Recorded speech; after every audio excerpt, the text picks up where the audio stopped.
రక్షకుడు మీ కొరకు పుట్టినాడు, ఈయన ప్రభు అయిన క్రీస్తు. యేసు ఎందుకు పుట్టాడు? మన పాపం నుంచి విడిపించి పరలోకం చేస్తానికి పుట్టాడు. యేసు ఎందుకు ఈ లోకంకి వచ్చాడు? నశించి దాన్ని వెలికి రక్షించకు మనిషి కుమారి లోకంకు వచ్చెను. పాపంలో ఉంచిపోతున్న మనల్ని రక్షించి పరలోకం చేస్తానికి వచ్చాడు. క్రిస్మస్ అంటే క్రీస్తు, మాస్ అంటే ఆరాధన, క్రీస్తు ఆరాధన. క్రిస్మస్ అంటే కొత్త బట్టలు పిండి వంటలు మాత్రమే కాదు.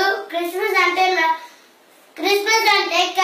కేక్ కటింగ్లు, క్యాండిల్ లైట్స్ మాత్రమే కాదు. క్రిస్మస్ అంటే డాన్స్లు లైటింగ్లు మాత్రమే కాదు. క్రిస్మస్ అంటే